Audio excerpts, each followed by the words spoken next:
Once again, guys, welcome to the Weeb Lounge. I am Nick, and we got another unique equipment update on another Christmas character, and that's our favorite drunkard, Yukari. Oh, she's so goofy, and she literally raids the bar.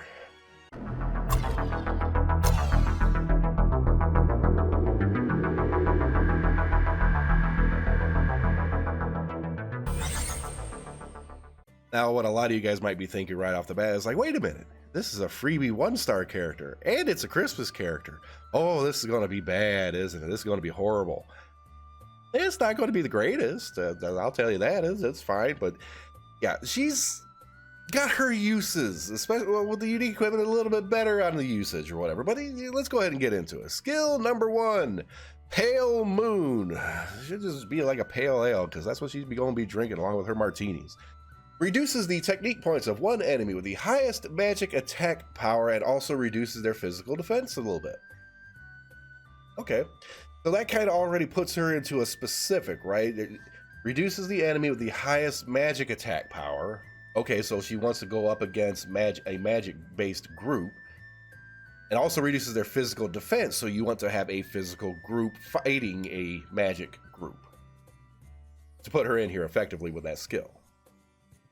Keep that in mind. Skill number 2, Happy Holidays. Hey, an actual Christmas character that does the Happy Holidays thing. It is a local defense field that greatly increases magic defense. Think Nanika or Princess Kokoro puts a little field on the ground or whatever, whoever's standing into it or really close or whatever gets magic defense. Pretty good little chunk too, almost 300 at like my current level and everything. That's pretty good. That's not bad at all. EX skill increases magic defense power. If they have never at 5 stars, it greatly increases magic defense. I only got her at 3 because she's an expensive date. Anyways, Union Burst. The Christmas Fizz. We know where she getting the fizz. She got that vodka tonic going or something. I don't know. Increases physical attack power of a single ally with the highest physical attack rating. The higher their attack power, the bigger the buff. So it's another one of those skills that will basically scale over time. It'll get bigger and bigger and bigger and bigger. Is there a cap? Probably, but I'm not seeing it anywhere. Who knows? Could be. Unique equipment. Gee, this is so fitting. The martini glass. It's the martini glass. They call it the Royal Christmas glass, but it's Yukari's drunken ass martini glass. That's what it is. This girl needs to go to rehab. She's going to have the DTs if she goes sober. Oh my god. It upgrades the Pale Moon skill so that it also reduces the target's action speed and magical crit chance by quite a lot. So it basically makes that skill number 1 like a really, really hard debuff for a single target. So it's not a bad unique equipment by any means. Go ahead and throw her into combat. Now, she's not known for combat. She's never known for combat. In this one, she's just kind of there. She barely gets through this. I always try to do a test run, right? And she barely gets through this thing. I had to fast forward it earlier, but I'll leave it on slow speed for a little bit. Okay, so I have a little note written down here. It says, only great if fighting a single monster that deals magic damage and you're bringing a physical team, and that very much holds true. Now, I have seen her in a couple of strategies here and there. I legit have. Recently too. It's a miracle. If she's not sloshed, she's probably going to stand behind that bar and get everybody else sloshed or whatever. Maybe I should invite her over for poker night and get one of two things. I ain't going there. I ain't going. Don't do it.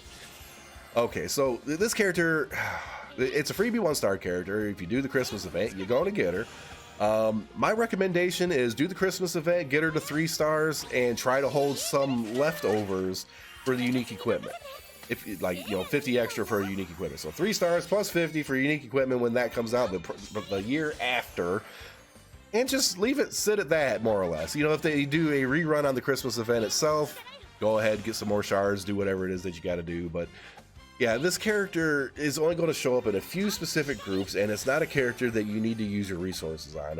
If it was a banner character, if it was a 3-star banner character, I would say just pass. She brings a little bit to the table, and most of that to the table is probably a round of shots. That's all it's going to be. I mean, maybe we should keep her around. Oh, she's the one paying. That's fine. Like, share, subscribe, hit that notification button, guys. This character is one of those that would have to say you can ignore. You can absolutely ignore. When she first comes out, when the event first comes around, you don't see her any strategies or anything at any point in anything ever. Never! Ever. Because she just sits in the corner, gets sloshed or whatever, and can't find a date. That's our Yukari. That's what she complains about. But when she gets her unique equipment, it gives her that tiny little itty bitty bit that's like, okay. Maybe even though she's sloshed out of her mind, we can bring her in and she'll do good enough to warrant putting her in a group. And that's not the kind of character I really want to put a lot of resources to, right? You know, the character is good enough to barely make it into consideration for a boss battle. Single target that does magic damage that you have to bring a physical group with. Too many restrictions, too specific, and too drunken out of the mind. I kind of want a margarita now. We'll catch you in the next video.